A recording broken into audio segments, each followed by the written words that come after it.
ada pembelajaran berbasis proyek, itu strategi ya. Ada pembelajaran kontekstual, ada pembelajaran inquiry gitu ya. Anak menemukan sendiri informasi. Nah, itu silahkan. Jadi masukkan ke praktik pedagogis. Jadi hanya menuliskan apa saja strategi pembelajaran yang akan dilaksanakan. Lalu yang kedua, setelah praktik pedagogis ada apa? Lingkungan pembelajaran. Lingkungan pembelajaran itu apa? Kaitannya dengan apa? Guru menyediakan alat dan bahan main yang akan digunakan anak di hari itu. Gitu ya? Alat dan bahannya apa? Misalnya kegiatannya menggambar. Alat dan bahannya apa saja? Kira-kira? Kertas, apalagi? Krayon, pensil warna, spidol, beragam alatnya, sehingga anak bisa memilih menggambarnya menggunakan apa. Nah, itu adalah lingkungan pembelajaran. Lingkungan pembelajaran itu bisa ruang fisik. Kalau ruang fisik itu dalam bentuk penataan lingkungan main, penataan alat dan bahan yang akan digunakan, itu lingkungan fisik. Kalau lingkungan non fisik itu kaitannya dengan iklim lingkungan belajar.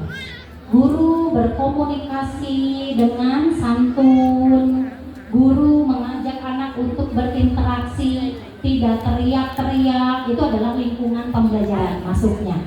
Jadi kaitannya dengan iklim lingkungan belajar yang positif, yang nyaman, aman, memuliakan, itu masuknya ke lingkungan pembelajaran. Selanjutnya yang ketiga apa? Kemitraan pembelajaran. Contoh, temanya adalah tanaman. Temanya tanaman.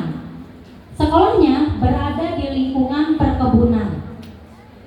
Kira-kira kemitraan pembelajaran yang akan kita lakukan dengan siapa?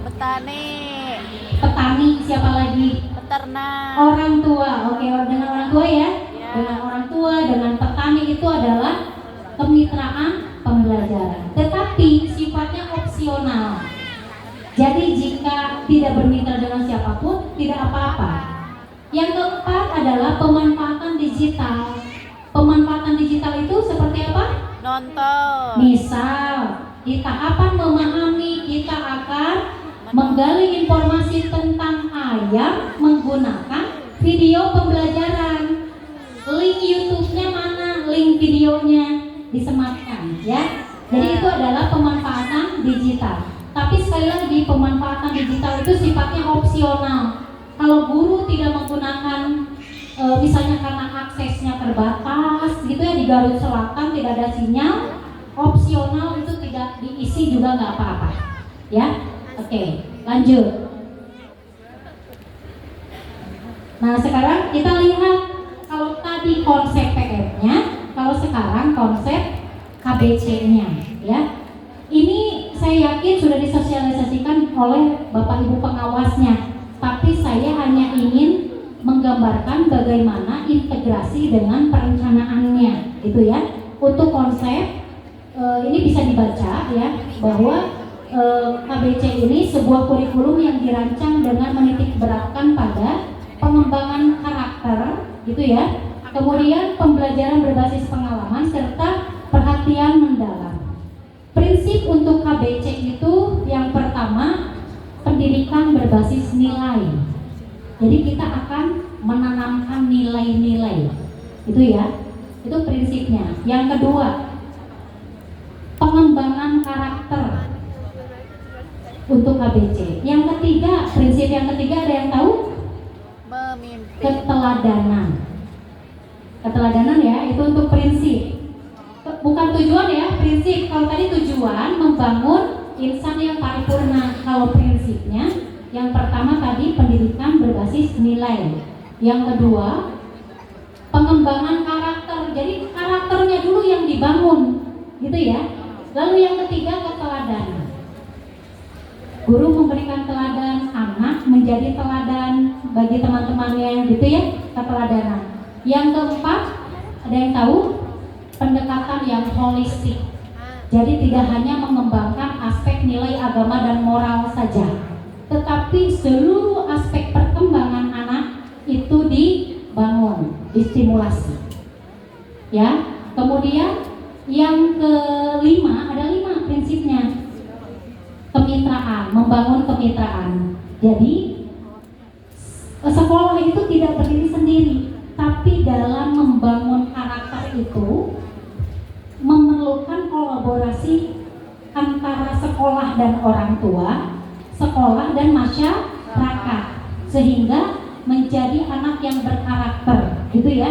Tidak hanya sebagai tanggung jawab sekolah, tapi sekolah berkolaborasi dengan orang tua. Ketika di sekolah ditanamkan karakter baik, maka di rumahnya juga harus dibiasakan. Di masyarakatnya juga harus dibiasakan. Begitu ya? Oke. Ini metodenya, nanti bisa dibaca. Ini adalah topiknya, panca cinta. Yang pertama, cinta kepada Allah dan Rasulnya. Yang kedua, cinta ilmu. Yang ketiga, cinta lingkungan.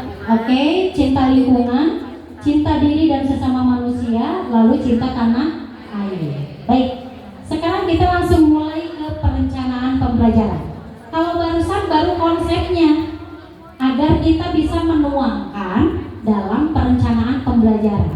Walaupun sekilas gitu ya, ada waktu setengah jam lagi untuk istirahat, saya akan mengajak ibu-ibu. Di sini nggak ada bapaknya ya? Ada.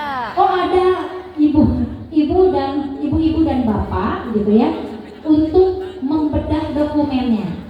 Karena apa? Ketika kita bicara tentang menyusun perencanaan tanpa melihat di mana kita menemukan capaian pembelajaran, pulang ke rumah itu tidak akan bisa mempraktekkan. Tapi di sini saya akan membedah dokumen saja, gitu ya. Sudah diterima untuk panduan